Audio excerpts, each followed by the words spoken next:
What's up sa inyo mga tropa? Etong video na to para sa mga kapwa ko nag-a-affiliate. And then sorry din dun sa video na na-share ko sa inyo netong mga nakaraan dahil sablay yung pinadala ni Lazada na advisory. Talaga namang napagbaligtad nila yung gagawin dapat na pag-fill up dun sa sinasabi na invoice. Kumbaga sa mga nag-fill up na mga kapwa ko affiliate sa Lazada, kung meron kayo ditong invoice status na pending for upload at meron kayong natanggap na email nung pinakaunang nakaraang araw, mali yung email doon. So ngayon, meron akong panibagong natanggap na email dito kay Lazada. Sabi nila dito, no, eto nga yung new requirement tungkol dun sa payment advice, 'di ba mga tropa? Sa mga naka BIR registered, kailangan yung mag-submit ng hard copy ng inyong mga invoice. Sa mga non-BIR registered naman ay kailangan yung fill upan yung payment advice. At eto na nga yung problema natin mga tropa. Napagbaligtad nila yung instruction para sa mga non-BIR registered. Kasi meron dun selection na pipil upan ninyo. Ang pipiliin nyo pala dapat kapag ka non-BIR registered ay commercial invoice mga tropa. Eto yung mali natin. So ngayon mag-aantay na lang tayo ng update para ma-reject etong in-upload natin ng mga nakaraang video. Pasensya na din sa mga nakapanood ng shinare ko na yon kasi talagang nung nakaraan ko pa pinoproblema kung papaano yung invoice na yon. At ayun nga, nakatanggap ako ng email parang late,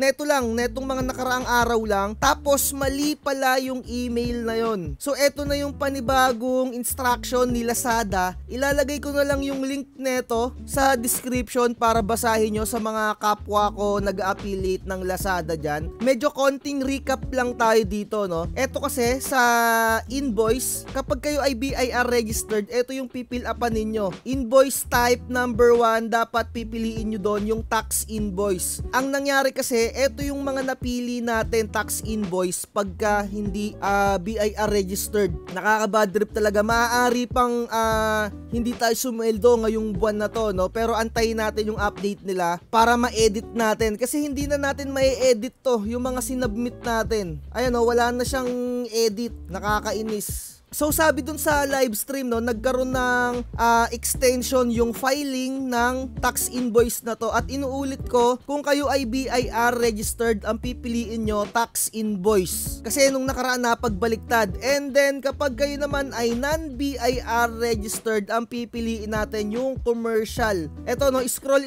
nyo na lang dito yung instruction. Nakaka-bad trip talaga mga tropa, no. Sana hindi ma-delayed yung sahod natin. Eto, ayan o, tax invoice pag BOT partners or yung mga BIR registered at non-BOT commercial invoice. Ito yung pipil upan natin yung payment advice na makukuha natin dito sa ating AdSense. At sabi nga dito, no, naka-receive daw sila ng potential discrepancy. Sila naman kasi talaga yung may mali, mga tropa, no? At eto nga, in-extend nila yung deadline ng submission. Pero September 8 na tayo ngayon. Sana umabot pa at makasahod tayo dahil 2 months yung sasahodin natin dun, parang ipinagsama nila. At inuulit ko, eto yung panibagong instruction. Sundin nyo na lang to, mga tropa. Napakadali lang naman neto. Ayan o, pag non-BOT, choose commercial invoice. Eto tayo, yung mga non-BOT dahil wala tayong BIR registration. Payment advice ID, eto yung makukuha nyo dun sa ipiprint ninyo dito sa AdSense.